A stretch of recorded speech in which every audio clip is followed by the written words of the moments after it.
Hi, everybody. Good evening. It is the last month of November 2023, November 30th, and we welcome you to the call this evening. Tonight, we're going to talk about 17 different ways that you can meet people offline. A lot of people are teaching us how to market online, and since we have an e-commerce business that is global, that's a great way to do it. But still, there are tried and true ways that we have for decades and decades and decades been both finding people who are looking for business opportunities and customers, and we do that through relationship marketing. So tonight, what we're going to talk about is how would you meet a person in the community that you live, or let's say if you're going on a visit. One of my silent mentors, who's not so silent, is Big Al Tom Schreider, and he actually did a terrific training on 17 ways that you can make new friends where you live or where you work or where you play. So we're going to talk about that tonight. But I also wanted to mention that, when you meet new people, in order for you not to get them to turn off in their brain when you meet new people, I often say to people, show an interest in the new person and ask them what they do for a living, what are their hobbies. And, even if you're a wallflower or you're kind of shy, if you have a list of just a couple of questions that you would ask a new person, you'd be surprised how easy it becomes, because people love to talk about themselves. And when they're talking about themselves, you should be taking mental notes so that at the end of the conversation, at the end of the meeting, I always carry index cards with me. You can jot the information down on index cards. If they talk about a child who is perhaps graduating high school or college, or has a special lifestyle event that's coming on, you can jot those things down too, because you're going to be keeping in touch with people and building that relationship. And people always love to know that you actually heard them when they're speaking. So if somebody talks about Johnny graduating in January from college, summa cum laude, next you talk to them in February, you want to ask them about that and congratulate them and get them talking about that, because they will feel benevolent about you and they will know that you have taken an interest in them. You're not there to try to get something from them. You don't have an ulterior motive. You genuinely want to develop a friendship. And you know what? You do. Because let's say this person down the road will not be interested in your opportunity or the products that you carry. They may know somebody who does. And that person could make you $1 million. So it's not who you know, it's who the people that you know in turn. So again, be affable, be yourself, whatever your personality is. If you're effervescent, if you're lively, if you're more reserved and quiet, that's okay. Just be the person that you are, be sincere, and always be trying to let the other person know that you have a genuine interest in them.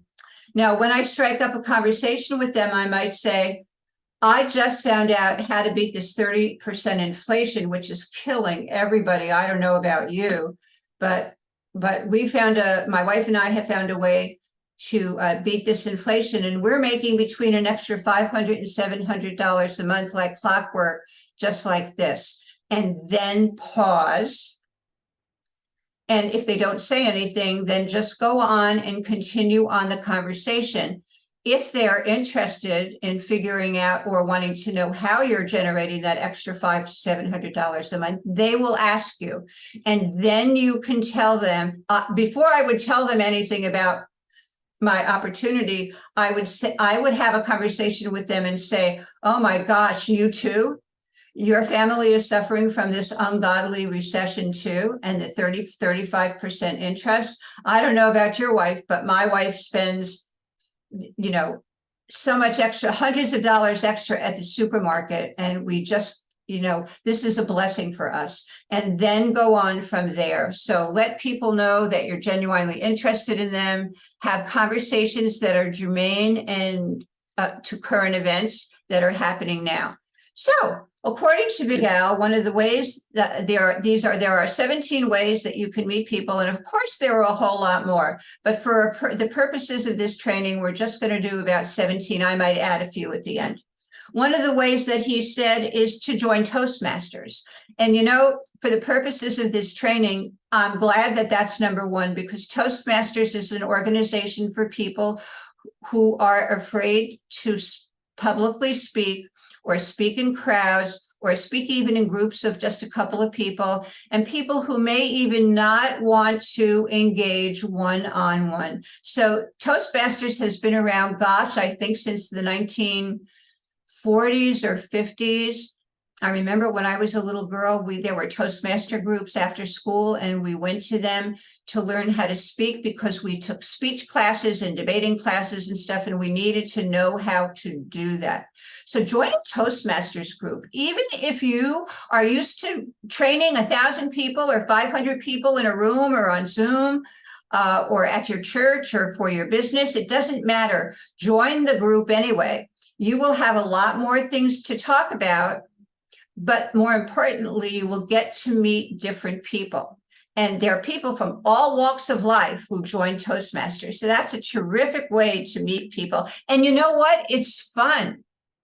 It's fun to be able to meet people from all different walks of life. And maybe you can advise them or give them some help. And you might even pick up a trick or two for yourself to put in your tool bag, as well as helping you to build your business. The second thing he says is to go to free networking events. Now, they don't have to necessarily be business events. They can be networking events, let's say, in your community. Maybe the Republicans Club or the Democrats Club or the Independent Club. Maybe it's for to raise some local money for the fundraiser.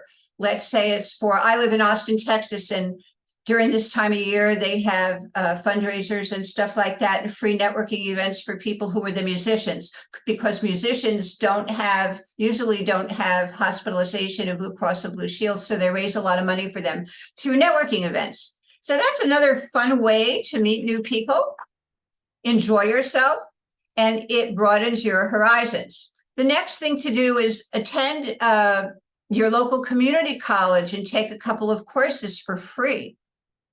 And usually you can audit courses and you can do them for free. Take a workshop, take a class. What's your interest? Do you like gardening? Are you an avid cat person? Do you want to learn how to do macrame?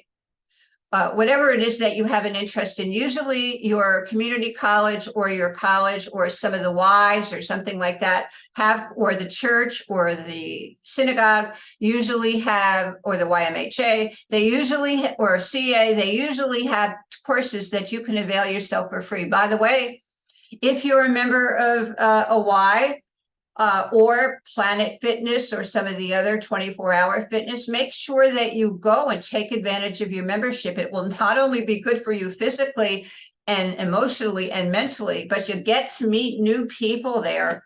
And depending on what your product line is, you might even get some new prospects for your products too.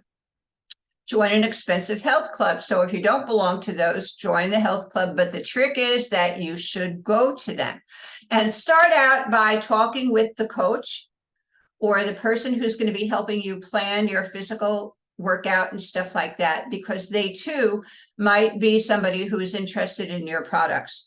Borrow a dog and take the dog for a walk. This is typical Big Al Tom Schreider, but you know, it works. And if you're one of those people who puts a harness on your cat, you can do the same thing. But I've heard from a lot of friends over the last couple of decades who are single that they get a dog so they can go to the park or go here or go to the lake, and they meet people because they're looking to meet somebody to get married to or somebody to hang out with. And the dog becomes a conversation piece. Now, if you don't have a dog or an animal to walk, borrow somebody's dog. I'm sure somebody who's working full-time would love for you to take their dog for a walk a couple of times a day or even just once a day. Get the dog out, and it will also help you do the same thing. Don't forget, if you're going to do that, you can't be shy. You have to be able to talk with people. And if you're going to do that, make sure that the dog knows you and is friendly with you, so the dog will be friendly and comfortable with other people too.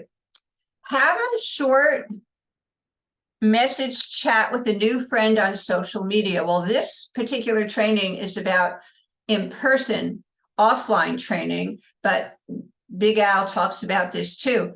If you met somebody in person, let's say you met them at the local Toastmasters group, and you're not, for some reason, you can't go to the next meeting, you can contact them on social media. I would private message them and chat with them and say to them, look, I can't get to the next meeting, but I would really appreciate it if you take some notes. Maybe we could meet from coffee the day after that for coffee, and you could actually catch me up on what was going on. That's how I would use that in that social media contact in terms of somebody that you are developing on a person-to-person basis offline. Accept an invitation to a party or an event. I get a lot of invitations this time of year. I'm sure you're too. We all used to work in the marketplace. Some of us for big insurance companies. I was a teacher, all different. My girlfriend's husband was a dentist, and every year he threw a Christmas party, and I was always invited because I was her best friend. There was all different kinds of things. If you belong to volunteer groups and stuff like that, you will be getting a lot of invitations. Don't automatically decline them. Even if you have to force yourself to get dressed and go, do it.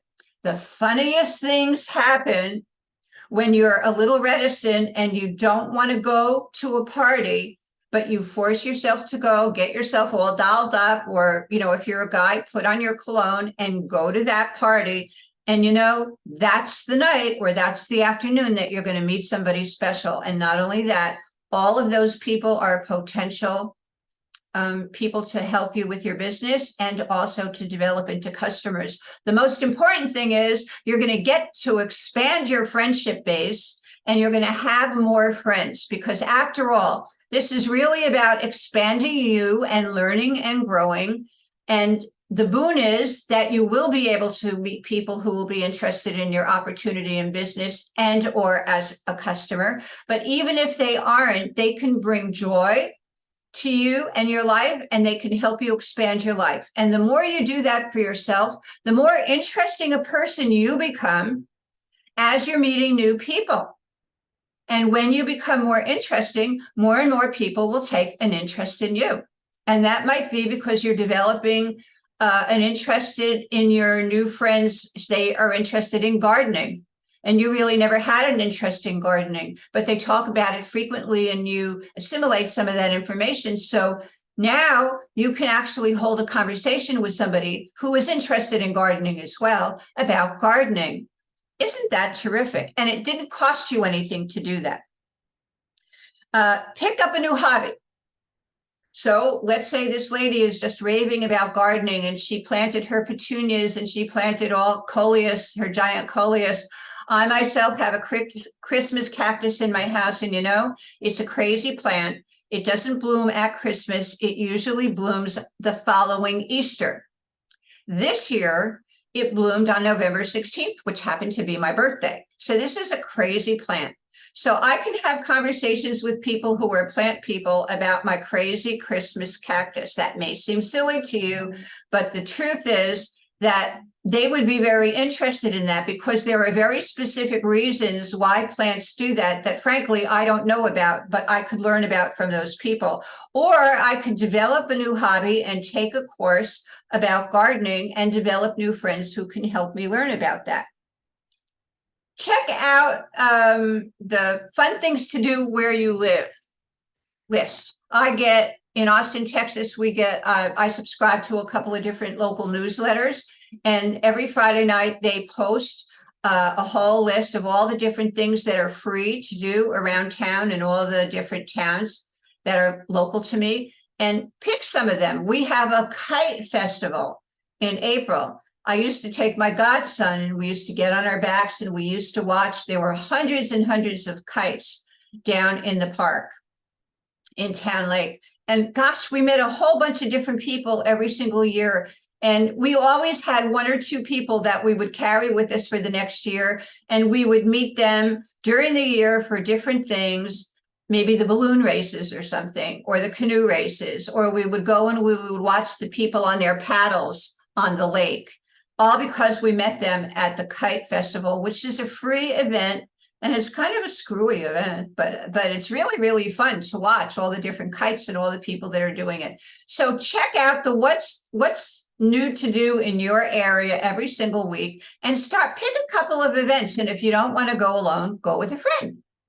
Go with either a newfound friend, take one of your kids, take your grandchildren, take your spouse, but go. Okay, start your own breakfast club. I know people who have started their own breakfast clubs, and I have a friend in Las Vegas who's been doing it for 25 years. And they schmooze every single morning, once a week. They meet for coffee, and it's a 2-hour coffee deal. And they meet at one of the casinos, and in a private place, and they have coffee. And he started networking, and so they go into networking. You can also ask people to introduce themselves, talk about who they are, what their interests are, and how is it that they come to want to have this social engagement once a week with your breakfast club.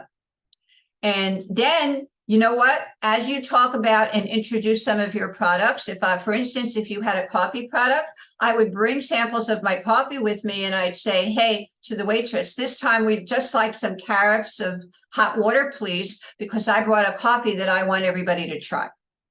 And you could try it and have some literature for what that coffee is, and encourage other people to do the same thing, talk about things that are happening in their life, or if they're networking or they have a product with their business, if they're a hardware store, if they are a solar panel guy, they could talk about that too. There are formal networking groups like that you have to pay to join, but keep this free, keep it very social, keep it light, and keep it interesting. Then let's see. Offer to speak at luncheon engagements or breakfast engagements even. So if you have an expertise on something, and it doesn't necessarily have to be on any of the products in your business or your business, but if you have an expertise in something else, offer to be a speaker. Lots of organizations, fraternal organizations, the fire department when they have their lunches, the police organizations, PAL, lots of different companies and organizations are looking for speakers to just as public interest for the people that they have in their companies. And so you could go, if you have an expertise in something, and go and talk about it. Again, you're meeting new people, take your index cards with you. And as you meet new people, develop a way in your brain. And I do it through association. If somebody's name is Mary Martin, I would associate her with Peter Pan. So I won't forget her name is Mary Martin. And then I'll remember a couple of facts about her and put it on my thing. Always take your business cards with you wherever you go. If you don't have a business card or a postcard, when I first came to Austin, Texas 30 years ago, I just got a calling card. It had my name on it. It had my phone on it. We didn't have computers then, so nobody had email addresses. It was 30 years ago. But when I met new people, and I met them at the coffee shop across the street, I met doctors, lawyers, professors, political people, and some of them I'm still friends with 30 years later. We used to go there and read the newspaper and chat about the things that were happening in town. Every single day, I'd go and grab a cup of coffee and sit there. And so I didn't have a business card, so I had a calling card. And you know what? I got it from Vistaprint. So you could do that too, or use your business cards and or postcards. So rent a table or a booth at an exhibition. And I have a couple of dear friends in Canada who did this recently over the weekend. They sold thousands of dollars worth of products. What a fun way to meet new people.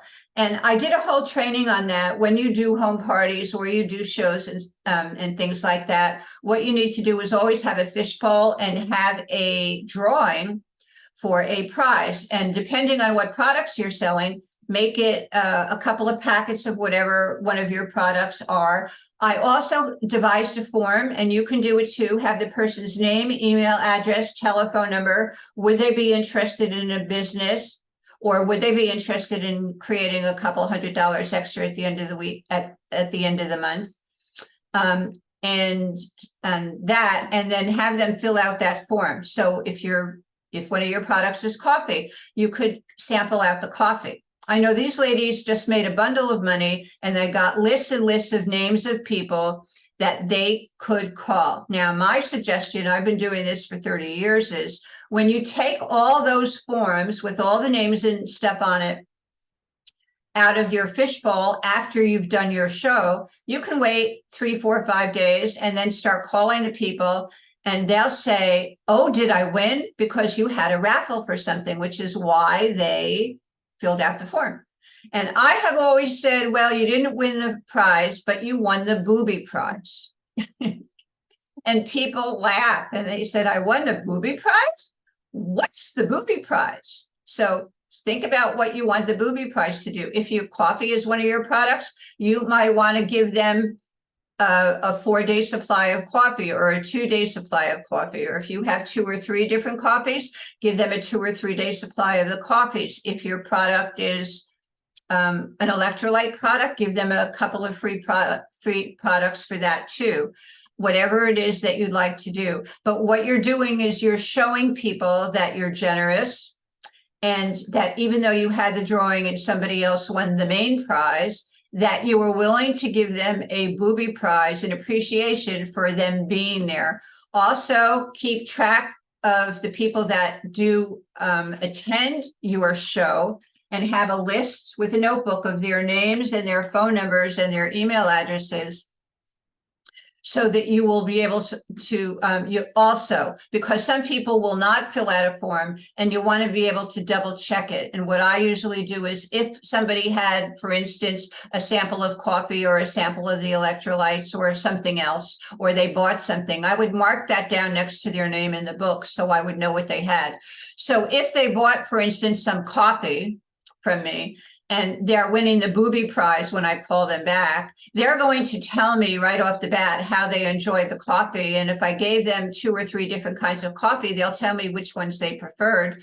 So I will tell them, no, you didn't win the prize. I'm really sorry, but you won the booby prize. And that's 6 days worth of the latte coffee. So how about that, Mary? Would that be all right if I send you the booby prize and with the booby prize? And Mary will be elated. And now you're on your way to establishing a little one-on-one relationship with Mary. There are lots of other ways to do this. I moved into a new development about 2.5 years ago. There's 500 families here. I didn't know anybody, but we have a 24-hour gym in our complex. It's not a commercial 24-hour gym. It happens to be a gym that's part of the development, and it is open 24 hours. So I made it a point to go up there in the afternoon once a week, and I go in about midnight, about once every other week. And believe it or not, I meet more people when I go into that gym at midnight than I do when I go in during the day. And usually it's guys, but not all the time. And I ask them, can you show me how to use this machine or that machine, or how to turn this on or off, or, oh my goodness, how are you get all those big muscles, and what weights should I start out with? And people are very accommodating. When you ask them about their expertise, they want to help you. So then I met a guy the other day, and I happen to have just lost 28 pounds on a product that I happen to sell. And he was telling me, well, you don't need, you just need to tone up, but you don't need to lose any weight or anything. I said, no, I just lost 28 pounds. And he said, oh my God, I wish my wife would lose weight.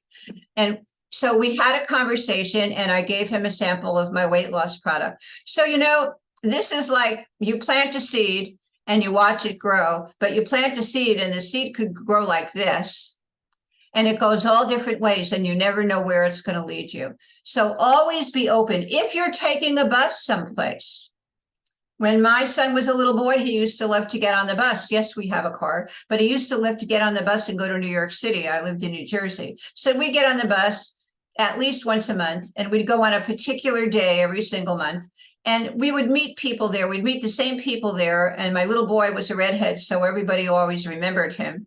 And I would strike up conversations with people, and I built a few relationships with people from those trips on the bus. If you're on the bus, we have trolley cars here in Austin. If you have trolley cars in San Francisco when you're there, if you're traveling, if you're on vacation, don't be afraid to talk with the people who are your guides or the people that you're stopping and asking directions from and things like that. Just be open to making your life grow and expand, and realize that in order for you to grow and expand, if you meet new people, they will be the ones to help you grow and expand. Always show that you're interested in the other people. And believe me, when you call them back for whatever reason, or just to touch base or get in touch or have a cup of coffee, they will be so taken with the fact that you were interested in them and you heard them. Remember the fella I talked about in the beginning of this training, whose son was going to graduate school in the middle of the year in January?